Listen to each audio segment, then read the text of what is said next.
Hello everyone, I am B Kumar from online English schooling platform. Today's class I gonna teach you change active voice into passive voice, right? आज के इस class में मैं आपको बताऊंगा active voice को passive voice में कैसे बदला जाता है, राइट? तो अभी तक आप लोग इस चैनल को सब्सक्राइब नहीं किए हैं तो आप लोग इस चैनल को जल्दी से सब्सक्राइब कर लीजिए। सेंटेंस पे देखते हैं सेंटेंस क्या है। यहाँ पे लिखा हुआ है change the following sentence into passive voice. सभी सेंटेंस को पैसिव वॉइस में चेंज करना है, राइट? पहले तो आपको बता दूं, इससे पहले एक वीडियो बन चुका हो जो वॉइस का इंट्रोडक्शन वीडियो है। वॉइस कितने प्रकार का होता है और वॉइस के बारे में सब कुछ बताया हुआ है कि एक्टिव वॉइस का ये ऑब्जेक्ट पैसिव वॉइस का सब्जेक्ट बनता है और एक्टिव वॉइस का सब्जेक्ट पैसिव वॉइस का ऑब्जेक्ट बनता है। तो आज बात करता हूँ ये सिंपल प्रेजेंट टेंस का सभी सेंटेंस है। आप देख सकते हैं लिखा हुआ है she learns English, Raju speaks Hindi, right? तो पहले तो इसका मैं स्ट्रक्चर लिख देता हूँ। आप लोग जानते हो जाएगा, अगर टेंस पढ़े होइएगा तो अगर टेंस भी चाहते हैं पढ़ना तो पूरे टेंस का वीडियो अपलोड है इस online English schooling platform channel पे, प्लेलिस्ट बना हुआ, उसको आप जाकर देख सकते हैं। तो इसका हम स्ट्रक्चर लिख रहे हैं, सब्जेक्ट प्लस यही स्ट्रक्चर है, राइट? ये एक्टिव वॉइस का है। जो टेंस होता है, टेंस जितने भी टेंस है सब एक्टिव वॉइस होता है। अब आप जान लीजिए इसी स्ट्रक्चर पे यह सेंटेंस बना हुआ है। और पैसिव वॉइस का स्ट्रक्चर अलग होता है जो अभी मैं लिख रहा हूँ बोर्ड पे, देखिए। पैसिव वॉइस में हो जाता है subject plus is am are, verb का third form plus by plus object, right? इतना याद रखना है। मतलब ये प्रेजेंट इंडिफिनिट का सेंटेंस है और प्रेजेंट इंडिफिनिट का पैसिव वॉइस में स्ट्रक्चर ये होता है जो आप देख सकते हैं। जैसे प्रेजेंट इंडिफिनिट में वर्ब का फर्स्ट फॉर्म और वर्ब का फिफ्थ फॉर्म यूज हुआ है। तो यहाँ पे देख सकते हैं subject plus is am are में से कोई एक आएगा सब्जेक्ट के अकॉर्डिंग, वर्ब का third form plus by plus object. तो यहाँ पे लिखा हुआ है सब्जेक्ट, राइट? तो पैसिव एक्टिव वॉइस का ऑब्जेक्ट जो है पैसिव वॉइस का सब्जेक्ट बनता है। तो सेंटेंस पे चलते हैं, समझने का प्रयास करते हैं। सेंटेंस है यहाँ पे सी लर्न्स इंग्लिश, मतलब वह इंग्लिश सीखती है। अब बताइए यहाँ पे ये जो ऑब्जेक्ट दिख रहा है आपको इंग्लिश है, राइट? देखिए, तो इसका ऑब्जेक्ट इसका सब्जेक्ट बनता है। तो पहले हमको इंग्लिश लिखना है, यहाँ पे इंग्लिश लिखा गया। और इंग्लिश एक सब्जेक्ट का नाम है, इंग्लिश सिंगुलर है सब्जेक्ट, तो इंग्लिश लेगा अपने साथ इज, राइट? तो इंग्लिश इज। अब ये इज एम आर में से काम हो गया, इसमें से कोई एक लेना है सब्जेक्ट के अकॉर्डिंग। अब यहाँ पे वर्ब का थर्ड फॉर्म है, देखिए लर्न लिखा हुआ है, लर्न का वर्ब का थर्ड फॉर्म होगा लर्न। देखिए यहाँ पे लर्नड, बाय लगाना है यहाँ पे, देखिए। और ऑब्जेक्ट इसका सब्जेक्ट यहाँ पे सी है, सी लड़की का नाम है, राइट? तो सी जो है चेंज होता है हर में, राइट?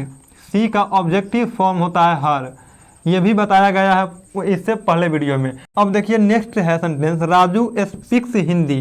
राजू हिंदी बोलता है, तो इसमें ऑब्जेक्ट आपको मिलेगा हिंदी, तो हिंदी लिखना है पहले।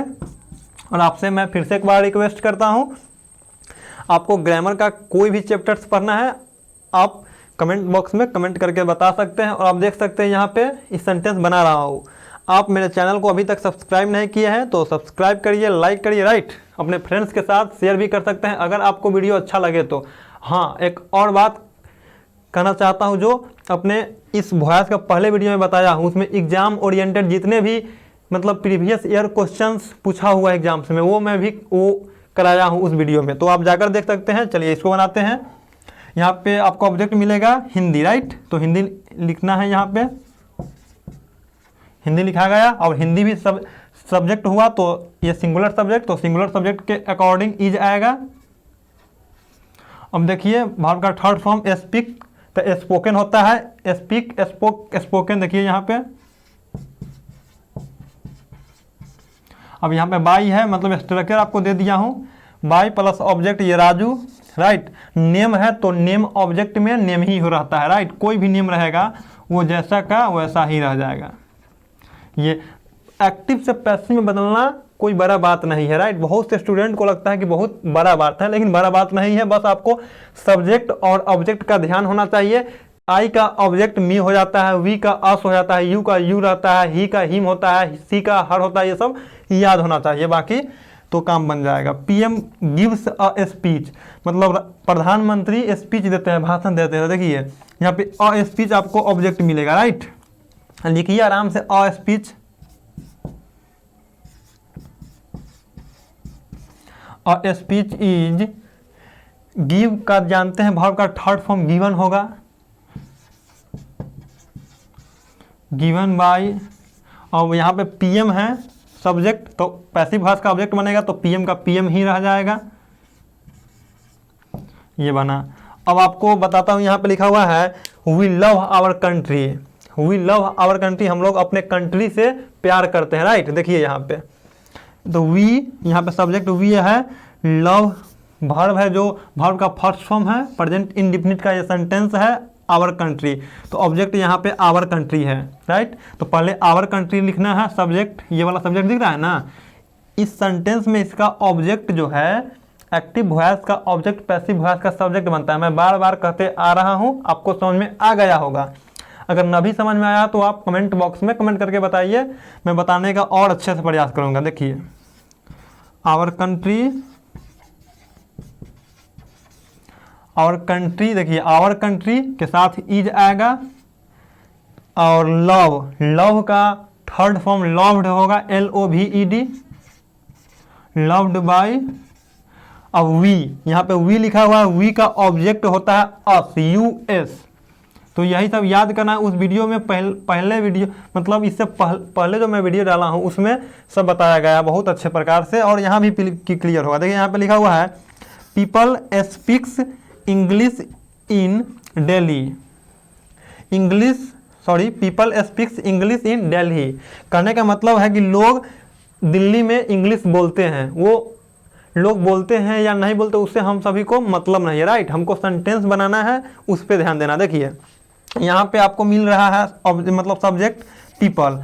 आप एक बात को हमेशा याद रखिएगा, अगर किसी एक्टिव वॉइस का subject people, public, somebody, someone, everybody, everyone, no one, right, ये सब अगर एक्टिव वॉइस का सब्जेक्ट रहता है तो पैसिव वॉइस के ऑब्जेक्ट में कुछ नहीं लिखाता है। इस सेंटेंस से आपको हम बनाते हैं, आपको समझ में आ जाएगा। देखिए यहाँ पे लिखा हुआ people speaks English in Delhi, तो पीपल स्पीक्स लोग बोलते हैं या इंग्लिश, तो इंग्लिश यहाँ पे आ गया आपका ऑब्जेक्ट, तो इसको लिखना बनाना है इंग्लिश,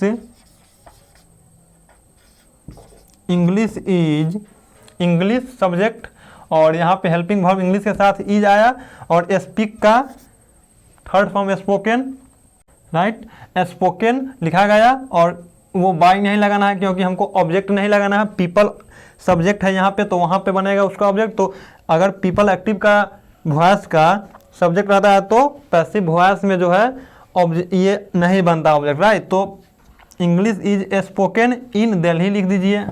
अब देखिए एक सेंटेंस है आई नो यू, मैं तुम्हें जानता हूँ, तो इसमें देखिए यहाँ पे यू है, यू ऑब्जेक्ट है, आई सब्जेक्ट है, तो पैसिव वॉइस में बदलने के लिए यू बन जाएगा क्या, इसका पैसिव वॉइस का सब्जेक्ट, तो यू का यू ही होता है। देखिए यू, और यू है मतलब पैसिव वॉइस का ये सब्जेक्ट है, तो यू के साथ आर आएगा, राइट, तो आर लिखना है। और नो का थर्ड फॉर्म नोन होता है, KNOWN, नोन, और आई है तो आई का ऑब्जेक्ट जानते हैं आप, नोन बाय मी, राइट, ये हुआ। और एक बात और मैं आपको बताना चाहता हूँ, ये लिखा हुआ सेंटेंस पॉजिटिव सेंटेंस था। अगर इसी सेंटेंस को अगर मान लीजिए ये सेंटेंस लिखा हुआ आई नो यू, यहाँ पे दे देगा आपको I do not know you, मैं तुम्हें नहीं जानता हूँ, राइट, तो ये निगेटिव हो गया। मतलब इस प्रकार से निगेटिव भी दे सकता है, इंटेरोगेटिव भी दे सकता है, लेकिन स्टेट एग्जाम्स में मतलब अधिकतर आपको पॉजिटिव ही देखने को मिलेगा, राइट। देखिए तो ये निगेटिव हो गया, तो कुछ नहीं करना है, स्ट्रक्चर सेम रहेगा, बस हेल्पिंग वर्ब के बाद आप नोट लगा दीजिए। देखिए मैं आपको बता देता हूँ, यहाँ बना हुआ है सेंटेंस, कुछ नहीं करना है। यहाँ पे यू दिख रहा है ऑब्जेक्ट, तो यू लिखना है पहले। यू के साथ जानते हैं हेल्पिंग वर्ब आर आता है, यू आर। और आर देखिए ये निगेटिव है तो इसको भी निगेटिव में चेंज करना होगा, तो हेल्पिंग वर्ब के बाद यहाँ पे नोट आ जाएगा एक, राइट। अगर निगेटिव बनेगा तो यू आर नोट, वही होगा नोन बाय मी, ये बना। और उसी प्रकार से रहेगा people speaks, sorry people does not speak English in Delhi, तो English is not spoken in Delhi, right. अब नेक्स्ट यहाँ पे है पीएम गिव्स अ स्पीच, तो PM does not give a speech, तो a speech is not given by PM. Next है Raju speaks Hindi, इसका negative अगर दिया रहेगा Raju does not speak Hindi, तो Hindi is not spoken by Raju.